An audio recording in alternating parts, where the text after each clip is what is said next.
Hi, everybody, and welcome to the CASLPO eForum on advertising standards. It's great to have everybody here. Sumita, I think you're going to share your screen.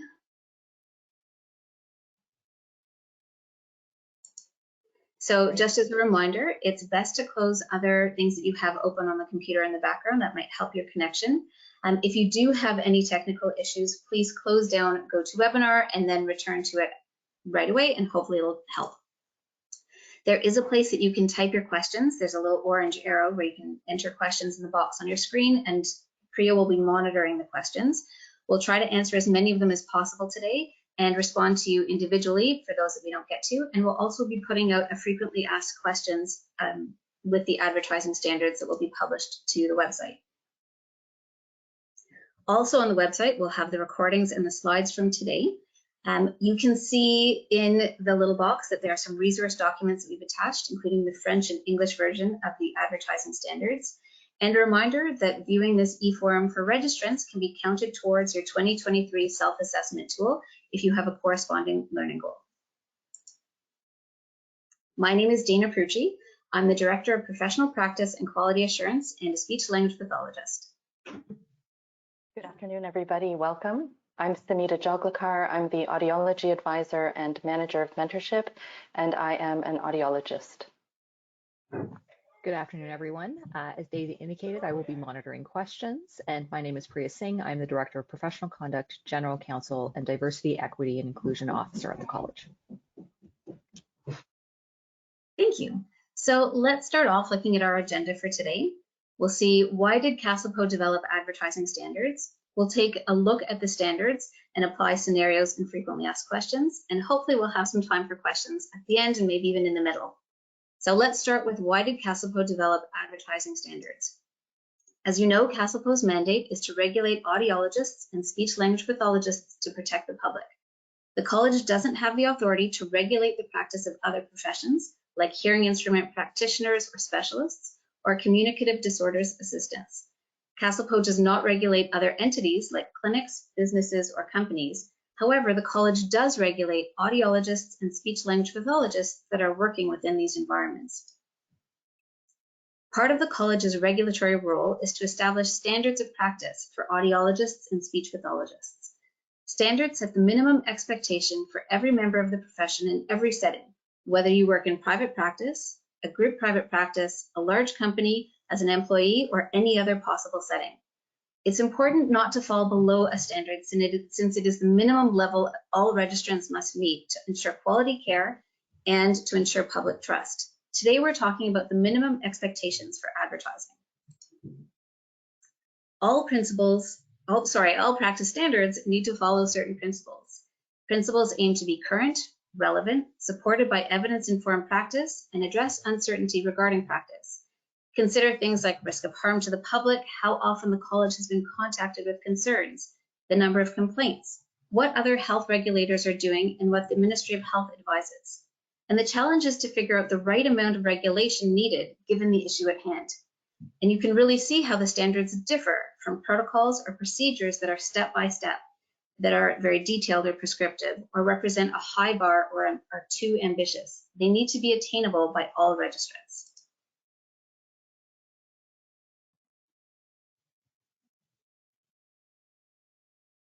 Thanks, Dana. So let's move on to, now that we know a little bit more about practice standards and how they're, what the principles are for standards, let's talk a little bit more about why does CASLPO regulate advertising and why did it become important for CASLPO to develop standards for advertising? So the Ontario Ministry of Health has policy guidelines on advertising that have been provided to all health regulators. And these guidelines have the minimum criteria that regulators are to consider when developing professional standards for advertising. So these criteria are what you see addressed by the 6 advertising standards that we're going to discuss later in the webinar. So criteria such as that advertising must be accurate, factual, verifiable, and not misleading. Or that advertising in a healthcare context must be dignified, ethical, and professional. And the reason for these criteria is the recognition that advertising in healthcare or in a healthcare context, it needs to be different from the advertising that we experience in our day-to-day lives, the more commercial advertising that we're exposed to on a daily basis. If we really think about what is the purpose of advertising, it's really meant to persuade us, to have an emotional impact that then affects our decision making. And in other areas of our lives, when we experience this advertising, we may have those feelings when we experience the advertising, and maybe we think to a certain extent that this advertising is not everything that meets the eye. We need to decipher it to a certain extent and make sense of it and then make decisions accordingly. But when it comes to advertising in a healthcare context, there is a recognition that it needs to be different. And so this is a quote from the guidelines that have been provided from the Ministry to health regulators. And it says, the public reasonably expects that advertising by regulated health professionals is not false, misleading, or deceptive. People experiencing health problems are particularly vulnerable to false or exaggerated claims related to services and products and their efficacy. Advertising by regulated health professionals should not promote an image that will negatively impact on public confidence in the delivery of healthcare services. So what we learn from this is that advertising in a healthcare context needs parameters. It needs to be regulated, and it must differ from the advertising that we see in other business or commercial contexts.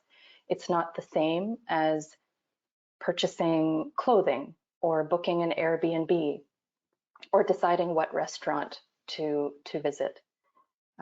Advertising in healthcare needs to be factual, accurate, and truthful, and easily understandable or comprehensible to the public. Misleading advertising in a healthcare context can have long-term impacts and consequences. And promoting professionalism and preventing misleading advertising outweigh the protection of business or commercial interests in a healthcare context. And this is particularly important for a regulatory college when it comes to regulating a profession in order to protect the public. It's always important to consider what the public thinks, and the public ranks the risk of harm of misleading advertising in a healthcare context as medium to high. So if we consider the spectrum of risk of harm, there are other things that we can probably think of that are very obviously very high in terms of risk of harm. Things like communication breakdown between a healthcare professional and a patient, abusive or discriminatory behavior from a healthcare professional towards a patient, not following health and safety protocols. These things are very obviously ranking high in terms of risk of harm, but it's important to note that the public places advertising at medium to high, and this is because there is a recognition on the part of the public that there is the risk of emotional or psychological harm that can result from improper advertising, particularly when the information in advertising is unverifiable or when it exaggerates or misrepresents what a profession can provide. So there were some more reasons why developing advertising standards became important for CASLPO. In the last 3 to 4 years, CASLPO did see an increase in advertising issues and more practice advice questions coming from the profession to the college. And there is a recognition of the increasing complexity of advertising. So while the principles for ethical advertising have, to a great extent, stood the test of time, the mediums through which this advertising is occurring have greatly expanded and changed, with things like digital advertising, review sites, and social media. And this was leading to an understandable level of uncertainty from the profession in terms of what are the minimum expectations now that advertising has changed so greatly. So it was important that we provide the standards. And hopefully today's session will also be helpful in terms of understanding and applying the practice standards. So this diagram is showing you the process that was undertaken to develop the advertising standards. There were lots of steps and different consultations. The stakeholder consultation was 30 days. And during that time, we received 142 responses from audiologists, speech language pathologists, members of the public, and other regulators who weighed in on the standards. And there was over 90% agreement with the standards that have ended up in the document. The standards are available and published in English and French. You're with us right now for the eForum that's happening. And the next step will be to develop some companion FAQs and a document for the public to help the public understand the standards for advertising. So we'll move on to the next section. Thank you, Sumita. So let's dive in and take a look at these standards. So as you can see, they are 6 pages long. There are 6 advertising standards with an explanation below each one to help when applying it to practice. And it is essential to use your professional judgment when applying the standards. You'll see there are definitions of advertising and advertisements, testimonials, and reviews. Really important to notice that reviews are not included in the definition of advertising, assuming that the reviews are outside of a registrant's influence or control. And examples would be online reviews, or insurance companies now often have a Rate My Practitioner option. Your level of control may differ based on your workplace situation, organization, or role. However, it is expected that every registrant has the ability to make reasonable attempts to meet the standards. Even if you aren't the one creating this advertising, you can still inform your workplace or employer of the expected standards. As registrants, we are the source for this information. This is how the network of people with whom we work and communicate become aware of how our professions are regulated. Marketing professionals, for example, may not be familiar with healthcare advertising because it comes with a unique set of rules. Again, we can be the source of this information.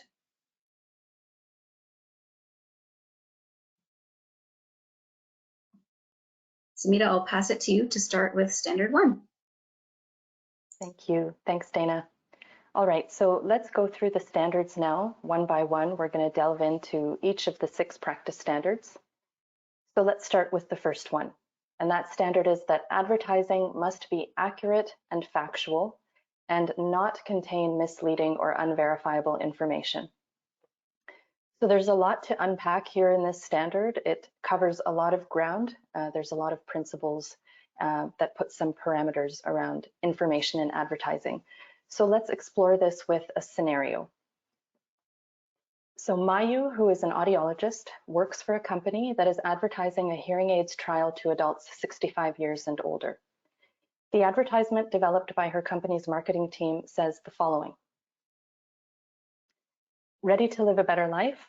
97% of retired seniors report improved memory and cognitive functioning after trying our unrivaled state-of-the-art technology.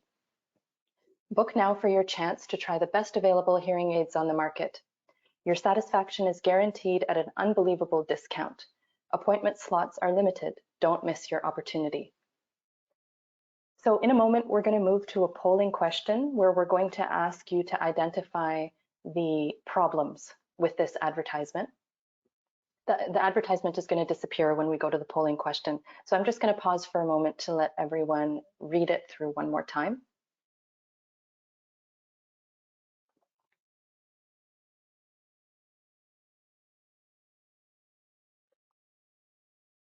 All right, so let's move to the polling question. The question is, identify the problems with the proposed advertisement. Is it misleading and unverifiable statements, irrelevant information, that it exaggerates or guarantees success, promotes a demand for unnecessary services, or all of the above?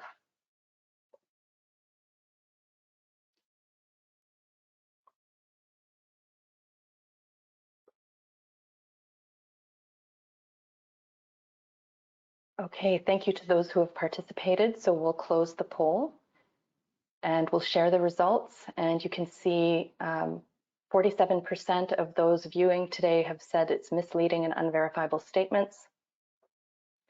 50% are saying it exaggerates and guarantees success, and 57% are saying all of the above. So let's have a look at the answer. And it really was any of these answers. So any answer that you chose would be correct. It's really all of the above.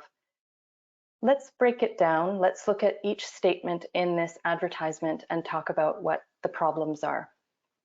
So the opening statement, ready to live a better life. This is misleading. How do we know, or how can we presume to know what will make a person's life better? 97% of retired seniors report improved memory and cognitive functioning after using our unrivaled state-of-the-art technology. So this is an unverifiable statement. We don't know who has determined the statistic or that the technology is unrivaled. There is no objective research or evidence-based practice data that's cited here that's been provided to verify this statement. And so one can imagine as a member of the public reading this, it wouldn't be verifiable and that could be misleading. Book now for your chance to try the best available hearing aids on the market. Your satisfaction is guaranteed at an unbelievable discount. So how is the best available hearing aids verified? This statement is exaggerating and guaranteeing success. And it's talking about an unbelievable discount, but what is the discount? Is it factual? Is it accurate? Is it transparent? Is it understandable to the public? Appointment slots are limited. Don't miss your chance. So this begs the question, why would appointment slots be limited for this needed healthcare service? And would a statement like this in advertising make the public concerned about scarcity? They're afraid they're going to miss their chance for something, as opposed to giving them information that's going to help them address a healthcare related need that they need to address. So this is an important consideration when using a statement like this in an advertisement. There are some useful reflection questions that we can use when it comes to advertising that we think are helpful. So will the public easily understand the advertising? We must always think about that. How is the public going to interpret and understand the advertisement? Is there a potential conflict of interest? So sometimes, and this is true about advertising, we are advertising something because we want to promote or sell something. And we may be personally gaining from that. So is that the motivation behind the advertisement? How much of a motivation is there that's driven by conflict of interest? And CASLPO has standards for conflict of interest that are available that you can reference. Have you considered the Code of Ethics? So the Code of Ethics is always an important companion document. It has the principles that can always guide us in our decision making. And there are principles in the Code of Ethics, particularly under accountability and do no harm, that relate to advertising. How would you perceive the advertising if you were the patient? So those of us who are here today, who are audiologists and speech language pathologists, we're regulated healthcare professionals, but we're also patients. We also receive healthcare. And so if you were reading advertising, and it's not factual or accurate, and it's potentially misleading when it comes to your health and your healthcare decisions, how would that make you feel? And what happens to public trust? So if you know that the advertising isn't telling you what you need to know to make an important health-related decision for yourself or someone you care about, then what happens to public trust? So we're going to stick with Mayu. Mayu knows that the marketing team has developed this advertising. So what should Mayu do to meet CASLPO's advertising standards? Bring the standards to the attention of her manager or employer. Explain why the advertisement doesn't meet the standards. Document the steps taken.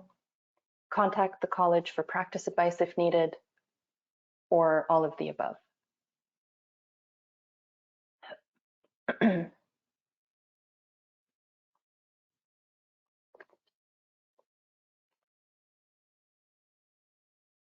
Okay, thank you very much to those of you who have participated. Let's share the results.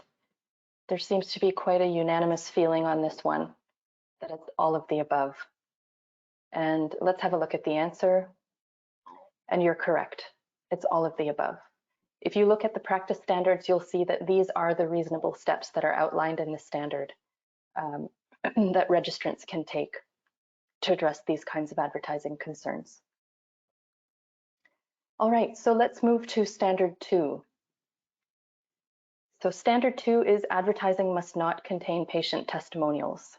And this is not a new expectation in the advertising for audiologists and speech language pathologists. This has been a standard for a long time. Let's talk about why this continues to be an important standard of practice. So we know that testimonials represent one person's subjective experience. And for those of us who have worked in our respective fields, we know that one person's experience of healthcare is not the same as another person's or another patient's. Every patient comes with their own unique circumstances and will experience health services differently. And testimonials are biased towards positive experiences and outcomes. They're not balanced, they're not representing a balanced view, and in that way they can be misleading. And very importantly about testimonials is that patients may base a testimonial on factors unrelated to the quality of service they've received, and that's because of the power imbalance in the therapeutic relationship. So if a health professional is requesting a patient to leave a testimonial, the patient may feel that they have to do that because if they don't, and if they don't provide a positive testimonial, they're not going to receive the same level of care or service from their healthcare professional. And that shouldn't be a motivation, that shouldn't be the reason that a patient would leave a testimonial. So the standards assume that you exert influence over testimonials based on how they're defined. As we pointed out earlier, reviews and testimonials are defined differently in the practice standard, and testimonials assume that you exert influence. The amount of influence you exert may differ depending on where you work and your role in the workplace, but your influence in any work situation or workplace shouldn't be zero. And so reasonable steps for addressing testimonials are provided, and that would include documenting the steps you've taken to have them removed. All right, so let's move on to standard 3, and this is where we're talking about reviews. Thanks, Anita. So registrants must not solicit or include reviews in advertising. Here's our scenario for an audiologist or a speech language pathologist. Idris becomes aware that his private practice has been reviewed by a third-party website called Your Area's Best. He is ranked with other colleagues on criteria including client service, value, client satisfaction, qualifications, and awards. It is unclear who administers or manages the review website. Idris has never been in contact with the site, did not consent to the review, and was unaware that the review was available to the public. He has made an attempt to contact the site to inform them of the standards, but has received no response. So let's go to a poll, and we'd like to hear what you think. Is this review an advertisement that Idris is responsible for under the advertising standards? Do you think yes, Idris must make attempts to have the review removed from the site? No, this review appears to be outside of Idris's control and influence and would not be considered his advertising, or maybe you're unsure.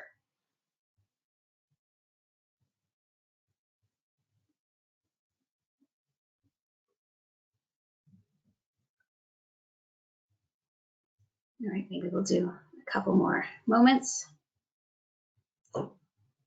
All right, let us close the poll and see where we landed. So it's nice to see that we have a few people that are unsure, and so hopefully this webinar will help with that. But most of the people are thinking that it's outside of Idris's control, and others say that he must make attempts to have the review removed. So the answer is actually no. This review appears to be outside of his control and influence. And this really points out the important difference between testimonials and reviews that is addressed in the standards, and it's all about that element of control. So now let's go to another poll, and we'll follow up with that one. Under the advertising standards, what steps must Idris take because he's aware the review is visible to the public? He must document attempts to remove the review, inform the review site of CASLPO standards, Or he may decide to take the above steps. However, it isn't required because this review is outside of his control and does not count as advertising.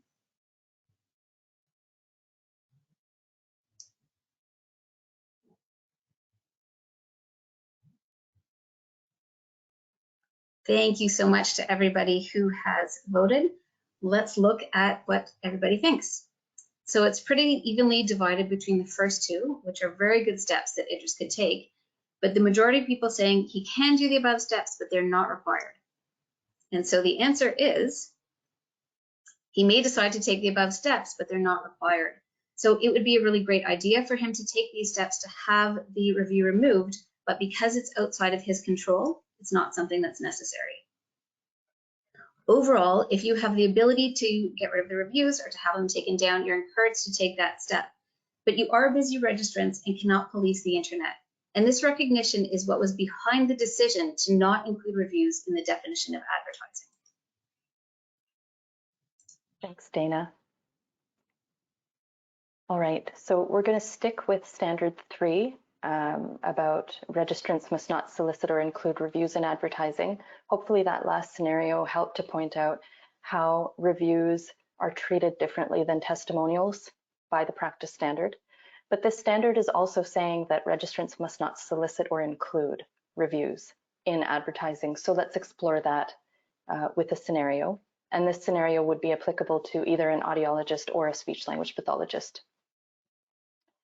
So Ashley, whose pronouns are they, them, has received some very thoughtful and positive online reviews from patients that they think will help other members of the public. Ashley takes some of these reviews and posts them on their clinic website.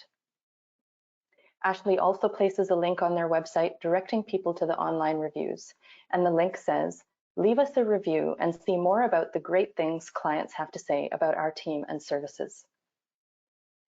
So we're going to go straight into another polling question. Thank you for your participation. Does Ashley's advertising meet the advertising standards?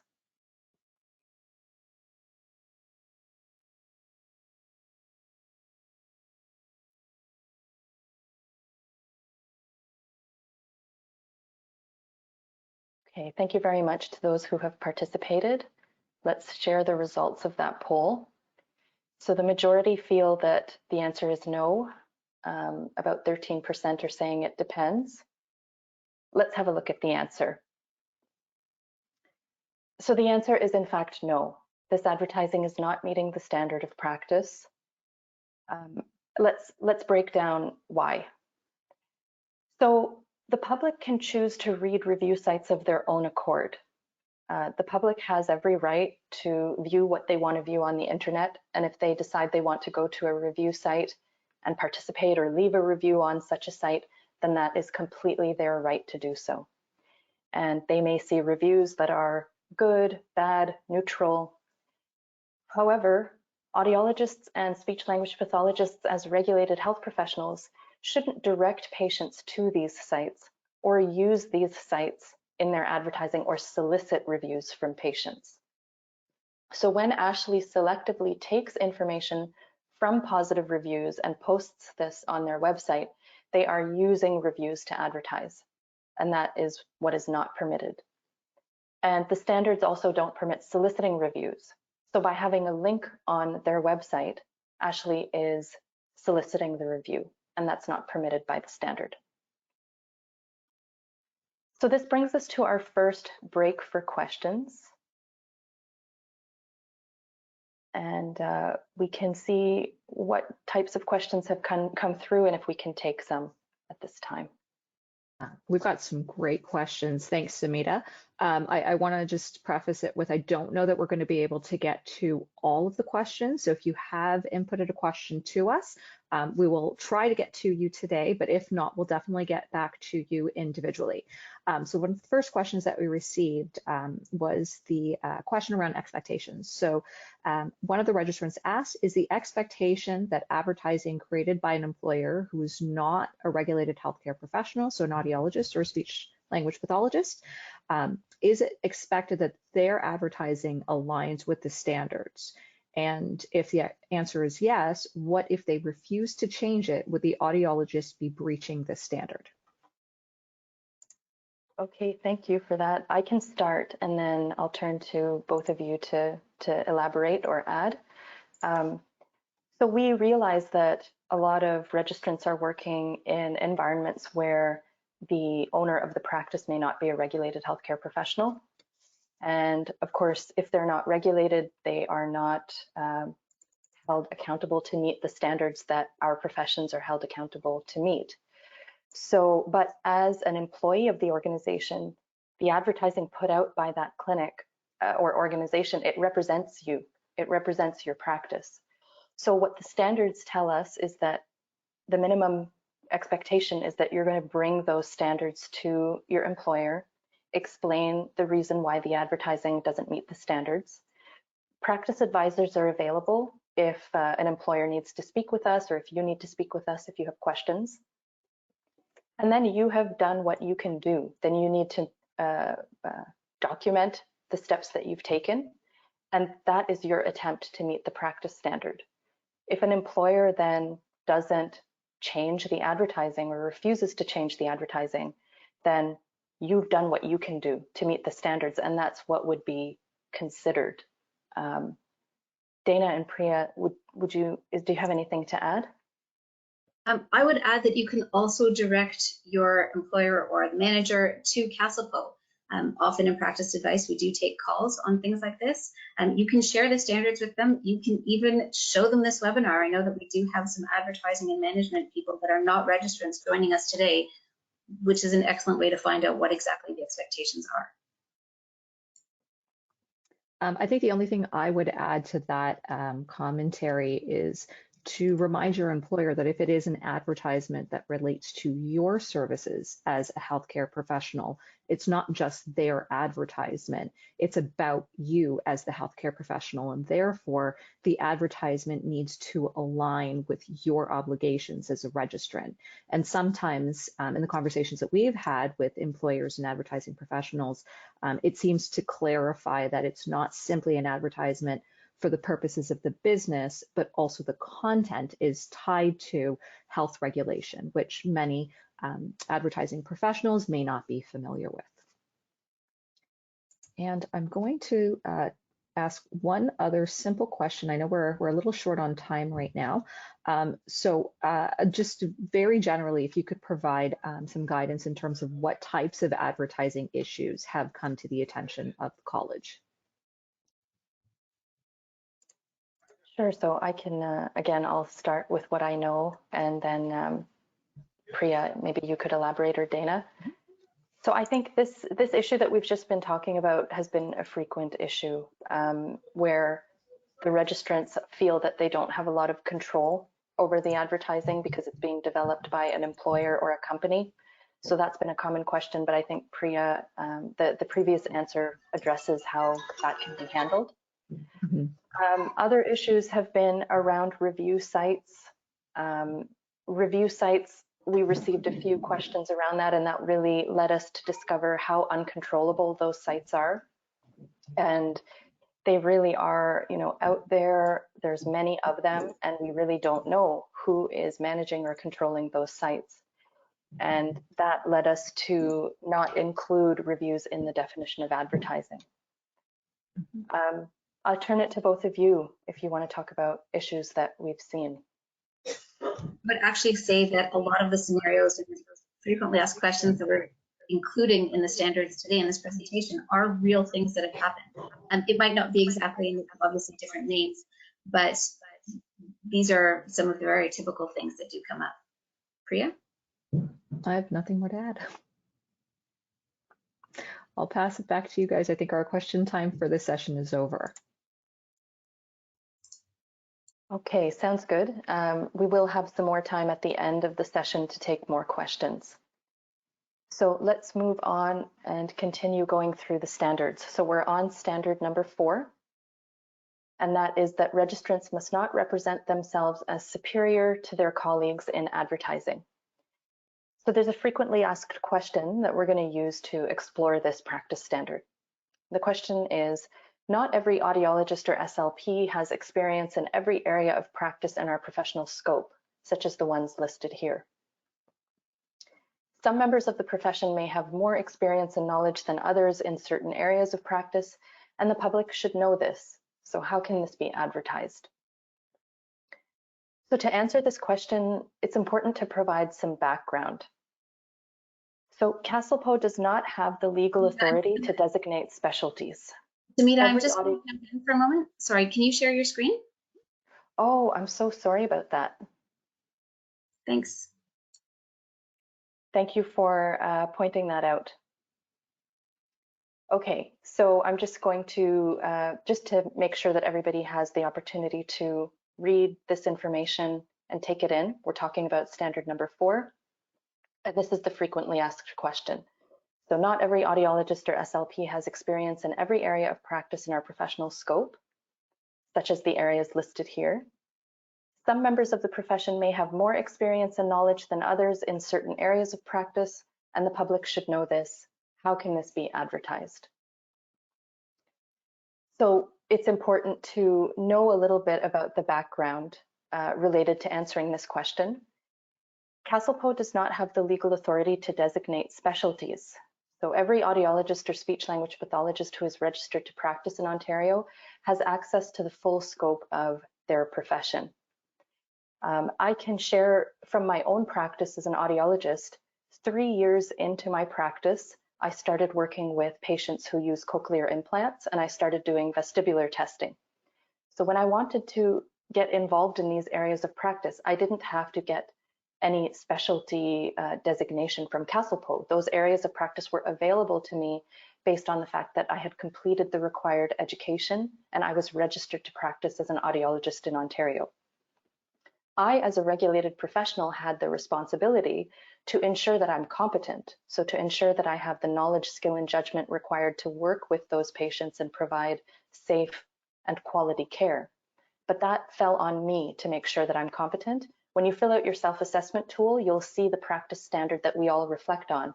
I practice within the limits of my competence, education, training, and professional experience. So that was my responsibility. There are other regulatory colleges that have specialty designations, and the registrants then have to meet lots of additional requirements. Sometimes they have to write extra exams, they have to do years more training, and they have to engage with the college to maintain that specialty. So because CASLPO doesn't have specialty designations, this is why we cannot use the term specialist, because amongst regulated healthcare professionals, that term has a very specific meaning, which I just explained. And we also, in advertising, can't claim to be experts in an area of practice because that comes across to the public as though we're specialists if we put that in our advertising in that area. And if we think about it, this terminology in advertising is often used to position oneself as superior. And this can be misleading. The other part of this is that the public needs all of us as speech-language pathologists and audiologists, especially right now with the demand for healthcare services and the health human resource challenges. So to suggest through advertising that some members of the profession are superior could also be seen as unethical and unprofessional, depending on how that information is presented. So, but we feel it's really important to get across that this standard of not representing yourself as superior to your colleagues, it's not meant to prevent you from sharing truthfully about the experience, skills, and knowledge that you do have. And there are ways of doing this without calling yourself an expert or specialist. Absolutely. There's lots of things you can say. You can state truthful, accurate, and verifiable information about your education and credentials, the nature and breadth of your experience, your training or certifications, and also your areas of practice. For example, voice, swallowing, and tinnitus. You can say that you have expertise in the field of speech-language pathology or speech, language, and communication. You could say you have expertise in audiology, hearing, balance, or communication as well. And of course, you can share that you're a regulated health professional with a protected title, what this means, and how this benefits the public. And CASLPO has lots of great resources available on the website that you can choose to share with patients about the benefits of seeing a regulated audiologist or speech language pathologist. We've attached a few of those as examples today. For example, the Trust Matters poster, which has been translated into Ojibwe, Cree, French, and English, and resources are available in French and English on the website. There's also an e-badge that you can connect to your signature, and all of these items on the website are under the section of brochures and posters. The professional associations, Speech, Language, and Audiology Canada, and Canadian Academy of Audiology have Find a Practitioner searches on their websites. And so if you're a member of the associations, you can list your areas of practice for the public to find, and they can then cross-reference this with CASLPO's public register. So we can look at some advertising statements that do meet the standards. Audiologists and speech-language pathologists are regulated health professionals who are held accountable to meet standards for your care. This is accurate and verifiable. Audiologists and speech-language pathologists are expert in the fields of audiology and speech-language pathology, speech and language, hearing and balance, communication development. These are areas that all audiologists and speech-language pathologists in Ontario are trained in and experts in. On the other hand, we also have some statements that would not be meeting standards. Our audiologists are certified specialists who are second to none when it comes to assessment and hearing aid services for your child, not meeting standards. Our team of speech-language pathologists are superior providers of motor speech therapy in the Brampton area for your preschooler, the only clinic with 100% satisfaction guaranteed. Here we see problems relating back to Standard 1 and the principles of accurate, factual, verifiable information and not being misleading. You can see the standards often overlap and need to be considered as a whole. Time for our last poll of the day. What about this statement? We can launch the poll. Our audiologists and speech-language pathologists have completed the XYZ training program and are XYZ certified and committed to working alongside you to address your individual needs. So XYZ would be the training, maybe on stuttering or motor speech or vestibular training. Do you think a statement like this is acceptable?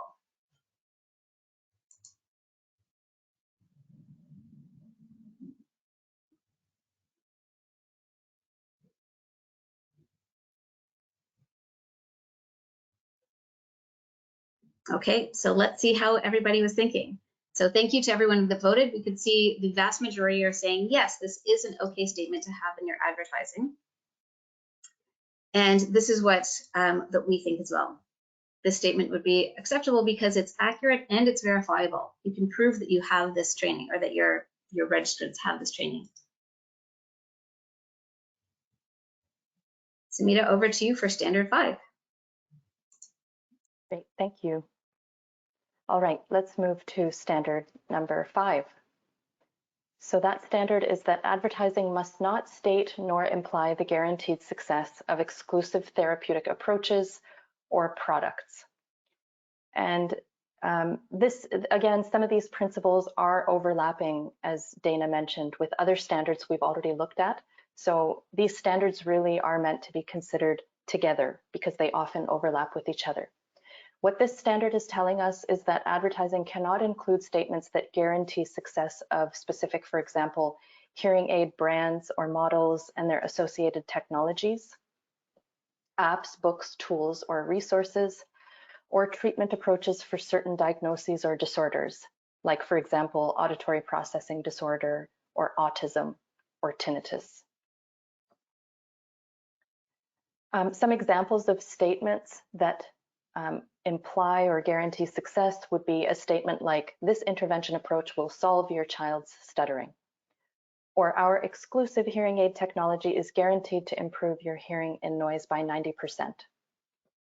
So these types of statements, again, we can see the overlap here with the first standard, that statements should be factual, accurate, verifiable, and not misleading. But when do we guarantee success of something? That's another important question. And in advertising, why would we be guaranteeing success? It's often when we want to promote something, when we want to sell something. So those reflection questions that we looked at earlier, I think it's a good time to remind ourselves of those. Will the public easily understand the advertising?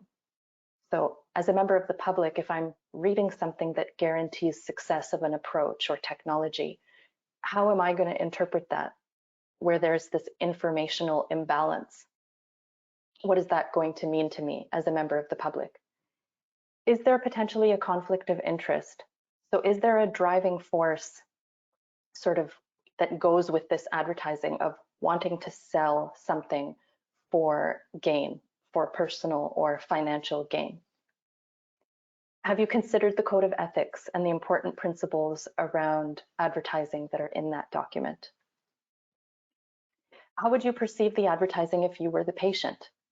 If an advertisement was guaranteeing success of something to you, and then if you didn't have that experience that the advertisement was guaranteeing, then what happens to public trust? So important reflection questions for advertising to consider. A patient's autonomy and ability to make an informed decision must be the priority. So if we're guaranteeing success, sometimes that's taking away a patient's ability to explore other options or consider other possibilities. You can, of course, share information about specific therapeutic approaches. This standard is not saying that you cannot do that. So you can talk to patients about specific therapeutic approaches and options for treatment, the benefits and limitations of different approaches. But when options are available, those options should be provided, or the public should be aware that they have an option. And if you are considering offering an alternative approach to intervention, CASLPO has a position statement on alternative approaches. Alternative approaches need to have appropriate clinical reasoning and rationale. There needs to be a good explanation for why that's the proper course of action for a particular patient, and it needs to be discussed. Okay, so we're moving into the last practice standard, which is that advertising must be dignified, ethical, and professional. And like the first practice standard, this covers a lot of ground. There are a lot of principles to consider here. So let's talk about the information that is below this practice standard that provides some explanation. The public expects that we will behave professionally and honorably. And this is an expectation that we are held to as regulated health professionals. We are held to higher expectations. And advertising, it's important to realize that advertising, it reflects on us as individual practitioners or individual professionals, but it also reflects on the profession as a whole. And so it's important that our advertising maintain the dignity, trust, and respect of the public, and that it fosters confidence in the public by being truthful, accurate, factual, all of the things that we've talked about. Some other important things to note about this particular practice standard is that the principles are applied based on individual advertisements. So different advertisements need to be considered on a case-by-case basis, and the determinations of what constitutes dignified, ethical, and professional can change over time. So 30 years ago, for example, what might have been considered dignified, ethical, and professional in advertisements would not be considered acceptable today. And so this standard needs to be principled, it needs to be high level, and it needs to stand the test of time. So let's look at some examples that are very obviously undignified, unethical, or unprofessional if these approaches were used in advertising. So things like fear mongering, so using statements that instill fear in the public. Examples of this could be saying something like, if your child doesn't receive speech therapy, they will never speak properly. Or if you don't get fit with hearing aids by a certain age, if you have an identified hearing loss, you will experience cognitive decline or dementia. So that's really instilling fear and making the public react because they're scared, as opposed to being motivated by needing help for something from a healthcare professional. Discriminatory remarks or content is very obviously undignified, unethical, and unprofessional. Same with rude or derogatory content. Misrepresentation of information, that also goes back to principles we've talked about. Misleading information in advertising, things that are hidden, not easily understood by the public, and presenting information that is generally showing a disregard for others. All right, so this brings us to the end of the content for the presentation. I will stop sharing. And we have some time now for questions.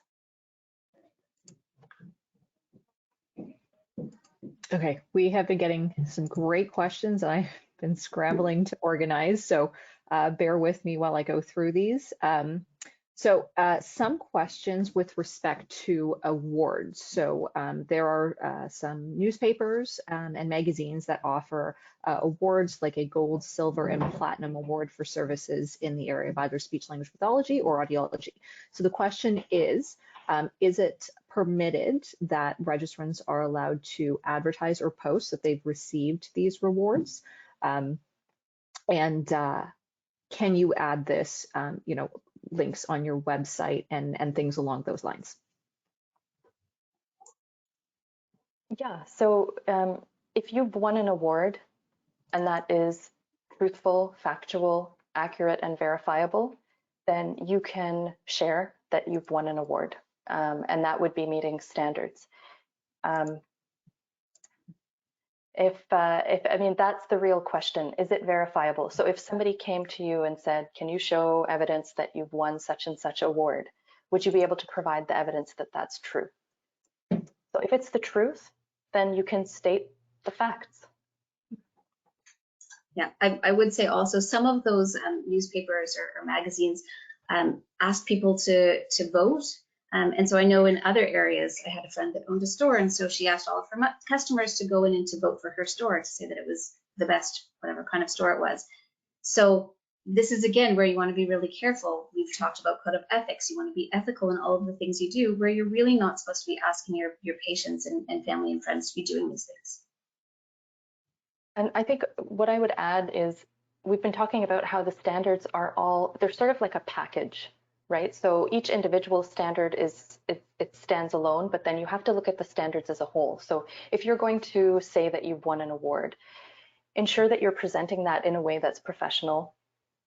Ensure you're presenting it in a way where you're not obviously, presenting yourself as superior or using superlative terms to say that you are better than colleagues. So you need to consider the other standards as well and present that information in a professional manner.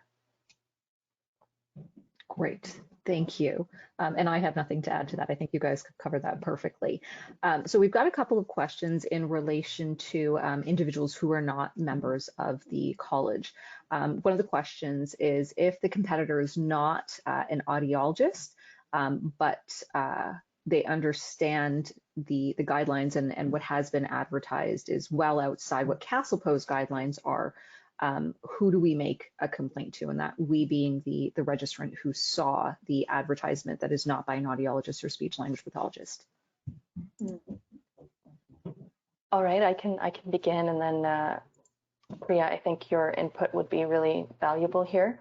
But if you are looking at the advertisements of someone who is not an audiologist, then I guess the first question is, are they a regulated healthcare professional? So do they have a regulatory body? And if they do, then that's the regulatory body you should go to.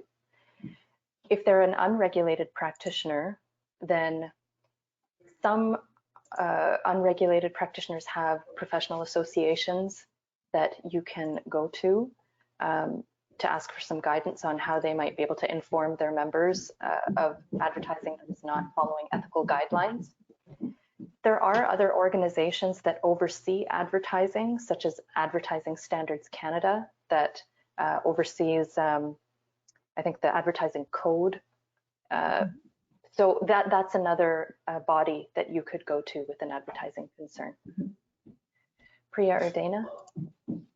I'll jump in and really just echo Samita's comments. I think the first place you have to start with is who the individual is and whether they are in fact a regulated healthcare professional.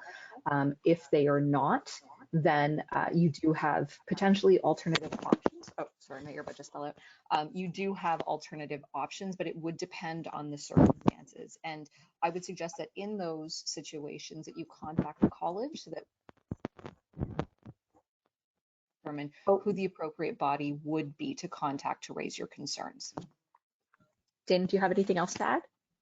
Nope, I think that was good. I think we lost you for a moment here, but I would actually, Priya, I would just quickly add that this could be an opportunity to reach out to someone, you know, and have a conversation. In the experience that I've had talking to registrants about these kinds of concerns, sometimes audiologists and SLPs feel comfortable to reach out to another professional to talk about standards for advertising, and that can be really a nice way of collaborating.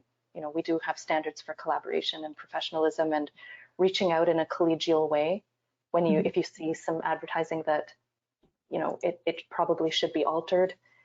But if you don't feel comfortable doing that, then there are other options like the ones we've described. And there's a couple of essentially knockoff questions to this, and I'll just kind of answer them.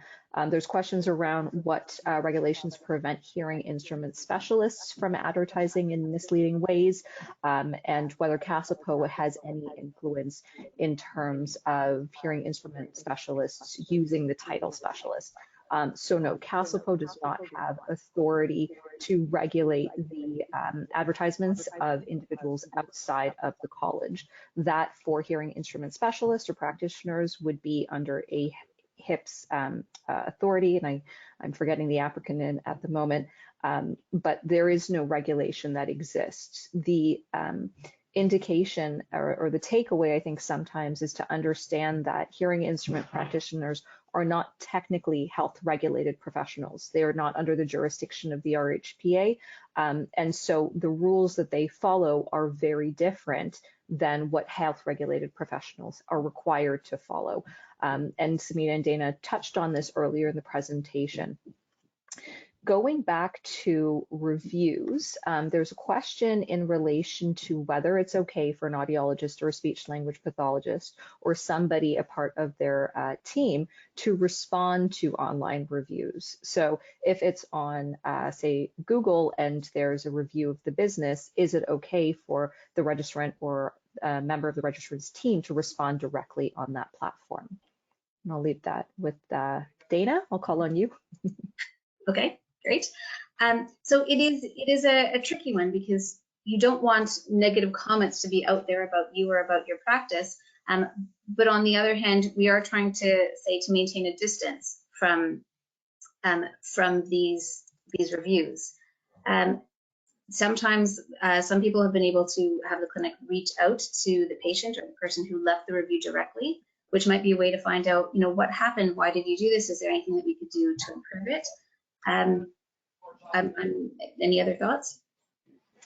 Yeah, no, I agree, Dana. I think that responding to online reviews, I think we would advise to be really cautious around it because there are considerations around professionalism. Once you put something up there, it's up there. It's very difficult to remove. It's very difficult to control. It's very difficult to control who sees it, where it's going to go next. So we would advise being very cautious around that. And I mean, I tend to think that if you are doing everything you can to provide quality service and meet the standards, then what people say in reviews is the truth is going to prevail. You know, I think the truth will prevail, and maybe think a little bit about if you want to participate at that level. I also do like Dana's idea of maybe you can reach out directly as opposed to responding online. If this is your patient, you can reach out to them and say, what can we do to, you know, improve the service? I see one more question. Priya, I don't know if you were so busy answering before this one came in. Can we post the CASLPO logo on our website? Priya, can I pass that one to you? Sorry, I saw another question come in. No, it's a very straightforward answer. The CASLPO logo is